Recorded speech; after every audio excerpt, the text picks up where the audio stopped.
Welcome to Rock Cellar TV.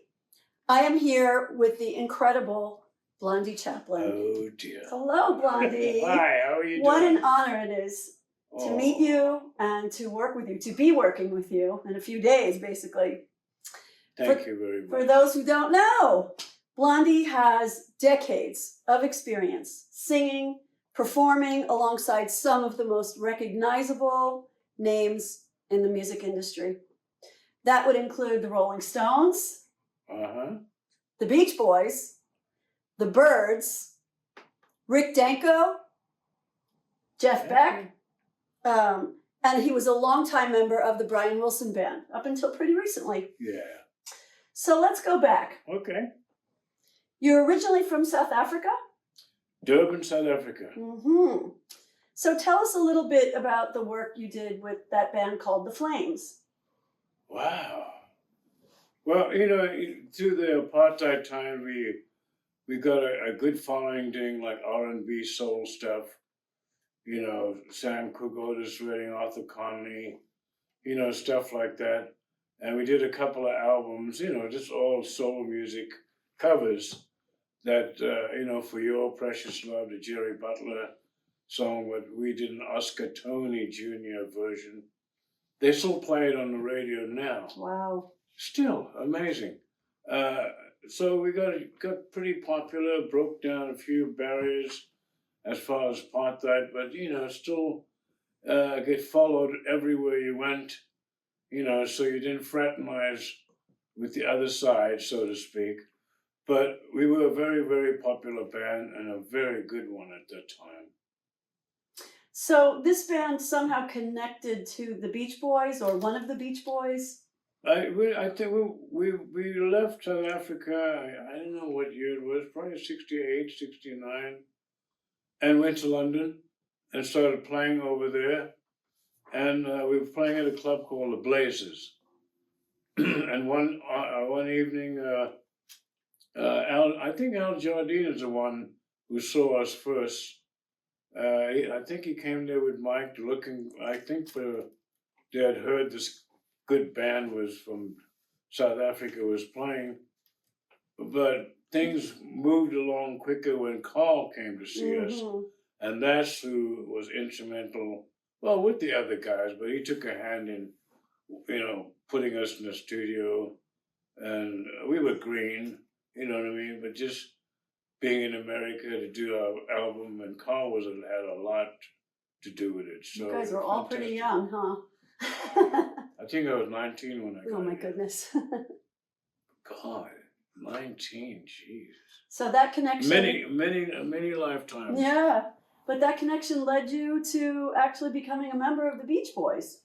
Yeah, because when the band broke up and we had to go back to South Africa, and Ricky got married and he started to play with the Beach Boys, and then I got a call to come and join and play with them as well, and that led to the connection of you know, Carl and the Passion is So Tough, and the Holland album, and of course the one with the long legs, Sail on Sailor. Yep, one of the most iconic songs from the Beach Boys. You know? It's an incredible song. Yeah, it's a good song. Probably one of the most popular songs that the Beach Boys ever did. Sail on Sailor. It's funny. There's your singer. You couldn't have, thank you. You couldn't have, I couldn't have thought it would be this popular, because at the time, I mean, the album wasn't going to be released unless they had a you know, play-along single kind of song. So Sail on Sailor was done just to get attention to the album. And now it's become one, you know, everybody kind of gets into it and loves it. And it's pretty amazing, actually. It is. It's a great song. I remember as a kid, that song stood out for me. I'm from New York, so it's a whole different thing than, you know, people from here in California. New York was big, big fans on the Beach Boys, you know.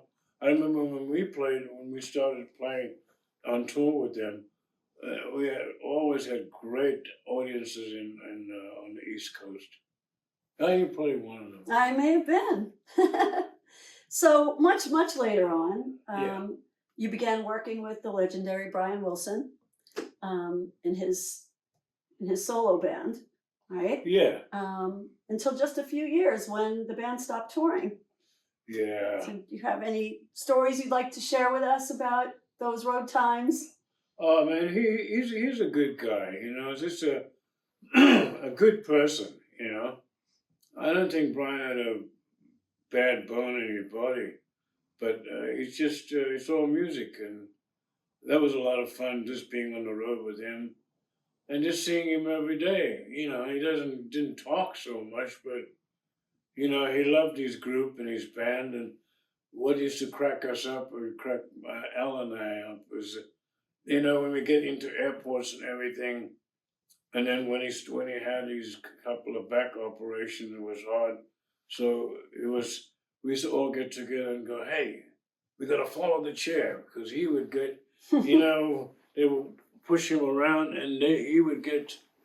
God, I've seen the underbelly of all kinds of airports that I never knew existed, how to get around in them because of getting him around the inside of it and getting him out quickly. Wow. You know, it's quite amazing. Out of where the regular public would be. Oh man, it's just like you go, wow, this is Superstar. amazing. So I used to say to Al, okay, now come on, let's get it together. Let's follow the chair, you know, and that's cracked us up. That's awesome. And then when he passed away, I was going. That's the first thing I said to Al. I think some of the other guys in the band. No more follow the chair. So you know, and That's it was cool. a sad time. And for those that don't know, we very, very recently lost the great Brian Wilson, and our hearts are just really heavy for the family and all Beach Boys. And we hold those memories very close to us, don't we? Very, very Yes, close. we do. So apart from your work with Brian and with the Beach Boys, you were also a longtime backing vocalist, percussionist, and acoustic guitar player for the Rolling Stones. Yeah. Oh, please share some things about that experience. Well, look, I mean, it's two different worlds with the Every musician's Stones dream. and the Beach Boys, Brian and them. But I mean, that's just more rock and roll, just more crazy as far as energetic and soulful, and what can I say? It was a pleasure, and it's great to be surrounded by these guys, or be included, because they've been around and know so much, and very professional. It's always a looser rock and roll feeling of the Stones, but they take what they do very, you know, it's very professional and serious, you know what I mean? And how long were you with them? About 10 years, I think. Close to 10 years, It's yeah. quite some time. Yeah. So where did you get to go on tour? Everywhere. They Everywhere. play a lot, right? Everywhere. I mean, you know, India, Brazil, all of Europe, Japan, you know. I didn't miss the Africa one. I was hoping to do that, but that was after me. But everywhere. It's just, you know, there's no ground that they couldn't go to and play, you know, which is quite amazing for any band, you know. Definitely. They were known worldwide for a very long time, very early on, Yeah, right? they're still going. Yep, still going. They're still hanging, and they're still going. playing. Incredible. So you mentioned New York. You spent some time in New York City with David Johansen? Oh, that's another one who passed away not too long ago. That was sad. But yeah, he's the one that kind of gave me an education of New York, you know, downtown New York, taking me to places. You know, he's from Staten Island, so I didn't know anything about Staten Island. So I met his folks and stuff like that, and pretty much took me around and gave me an education, his style of New York City, which I can't say anything except I am grateful, so grateful you opened my eyes to that, because, you know, hey, I'm from Africa, so I know LA a little bit, but Right. New York is something else. So, and there's a lot in such a small place. Exactly. You know? Well, I'm from It's New York, condensed, so I and know. it's just like, oh, it's just amazing, and he knew Yeah. everything about Well, it. Staten Island's kind of off to the side. So, Yeah. You know. Yeah. And from the Dolls, I mean, he knows everything and Mhm. everybody. He was very, very well loved too. Oh, he was very popular when I was a kid. very well loved. Yeah. So I had a chance to hang out with him, do an album with him called "Here Come the Night." I wrote a few songs on there, and went on tour with him. But I was very saddened when I heard about his passing and the conditions of that. You know, Yes. so hey, all right. It's getting harder and harder the older we get, right? Well, you know, you try not to think about it, but it's there all the time. Yeah. You know everybody and the guys. I mean, and then you hear somebody got sick or somebody like this. So we just you know, say our prayers and keep going and try and be positive with playing music. You know, that's all I've ever done since I was 12. So I'm just trying to be lucky to continue. Yes, you know? that's a beautiful philosophy. Yeah, you just got to keep going. So you have a couple solo projects that you've done in the past. Which one are you talking about? Well, I did a little bit of research and I saw a self-titled album from '77. Oh, that was Electrosylum. Yeah, that was pretty good, but you know, it was really good. But it's the stuff when you look back and go, oh, I could have done this better. I could have done this better. But I guess that's how you grow. You know what I mean? That's when I met. Garth Hudson, another one that just went not too long ago. He's on one of the songs on the album, Riverboat Queen. Mm. And then your other album is called Between Us?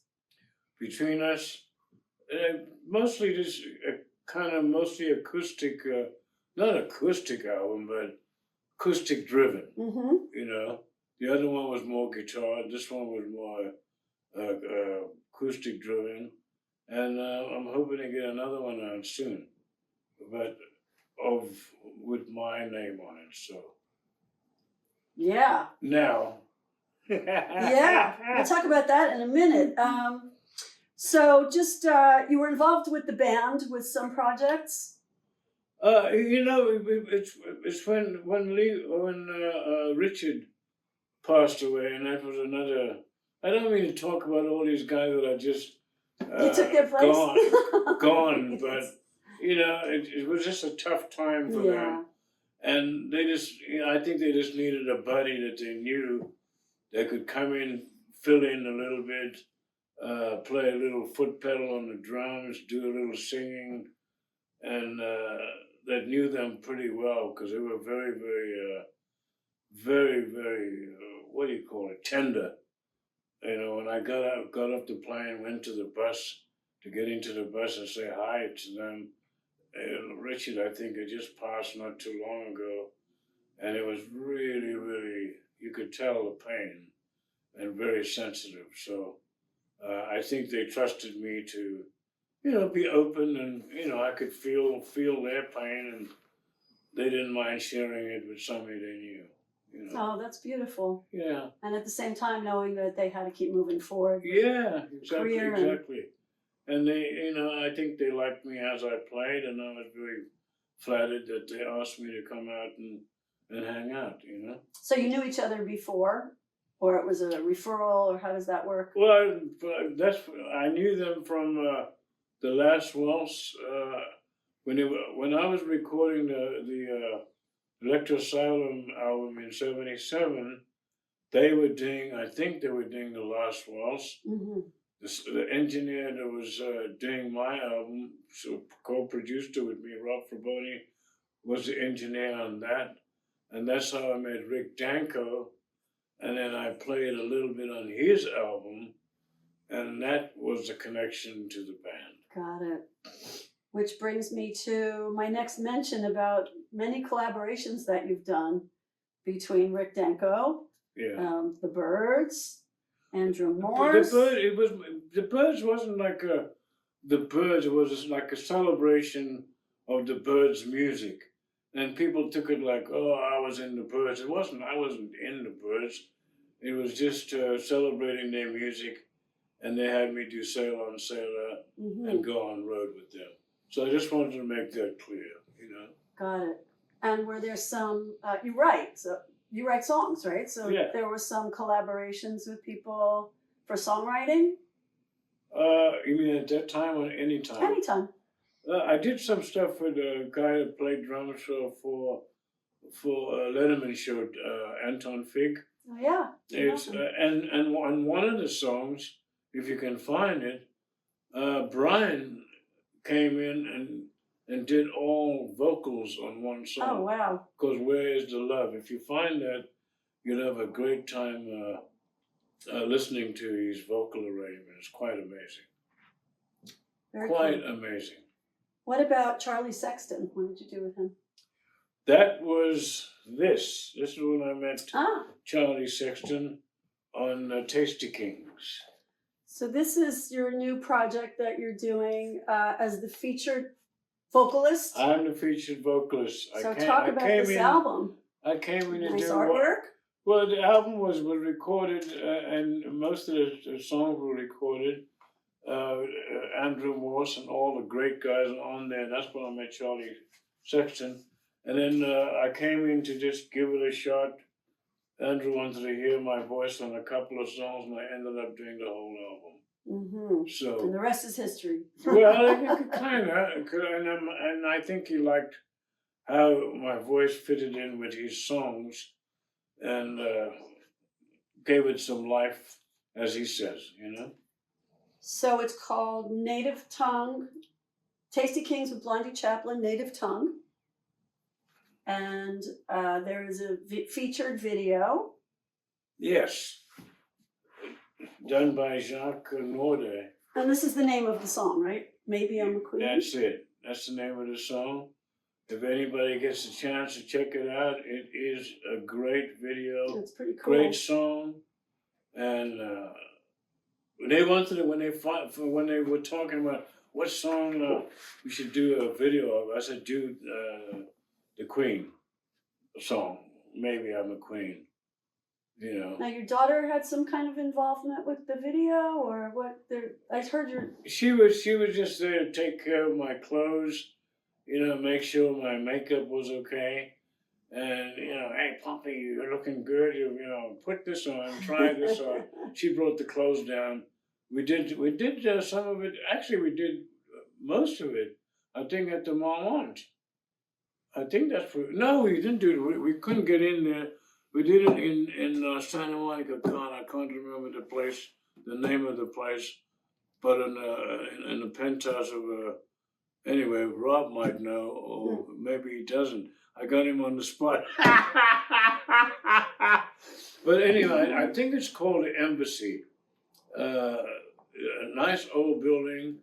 It used to be apartments or from the 30s or 40s, and we filmed it over there. And it was... yeah, you are lying on the floor here, right? Yeah, there you go. Lying on the floor. It's pretty impactful. It's right from the beginning of the video, which you'll see what I mean when you go to YouTube to watch it. Yeah, it's beautiful. People should check it out. Done really well by Jacques Norde. And that's another different connection, but he's South African, so first time... It's my first video ever, so... Oh, wow. Ever. So I'm quite happy that it turned out that good. So well, I hope it's not the last. No. You're a movie star, you see? I'm kind of like I'm getting like a junkie to want to do some more now. Totally. So I'm looking forward to doing more. Hopefully they'll do another one from this album. Or maybe something else. I don't know. We'll see. So the album was released a couple of years ago from what I saw. Right? Yes. But it sounds like Rock Cellar is probably going to sell it. So watch for more details about that. Well, they should, because it's a good thing. And thanks to Rob sitting over there, somebody can pan on him. But anyway, he's done a good job in getting, the publicity and I've done a lot of interviews lately, and thanks to you, another one. You're welcome. And this can only help it, because it's good music, good players, if people read the credits of who's on it, and the songs are good. So I'm not being biased, but it's good music, and I think people would like it. Well, I would expect you would only be part of something you thought was good. Well, it helps to be a part of something that you believe in. Yes. I'll put it that way. Yes. You know what I mean? Well, And hopefully. then it makes it even better to, hey, well, that sounds pretty good. So it makes it good for you and hopefully good for people to listen to. And speaking of things that we enjoy being part of, we have an upcoming show. If you're watching this before July 3rd, it will be upcoming. And we are doing a 10-year anniversary of our collective called The Tribe. It is going to be a Beach Boys tribute that Blondie is part of. And we've got some of the Beach Boys family and some of the Beach Boys members, and obviously dedicated to Brian Wilson. It's going to be a very heartfelt evening.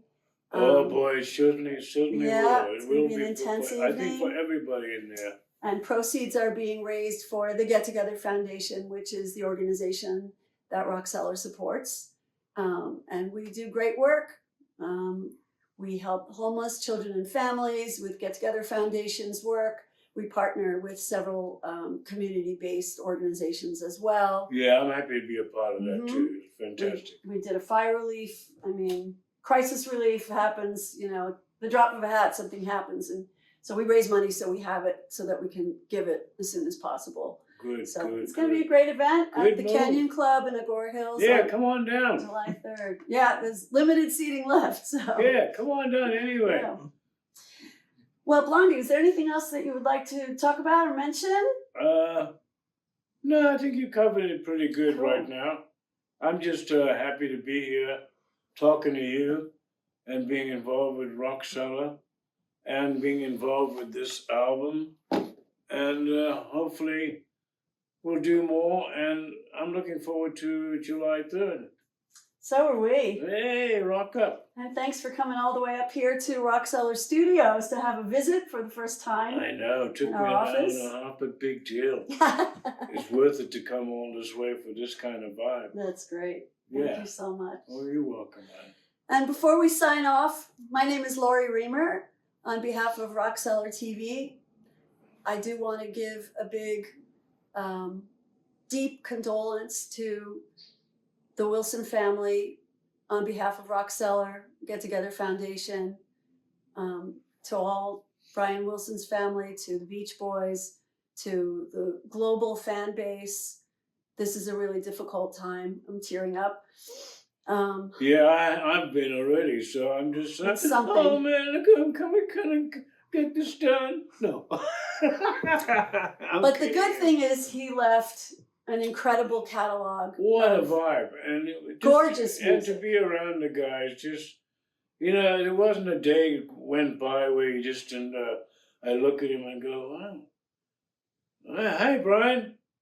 Oh, good vibration. You know what I mean? You just go, and then recording with him in Holland, because they got him to Holland, and doing Funky Pretty or stuff like that, and he's orchestrating the vocals.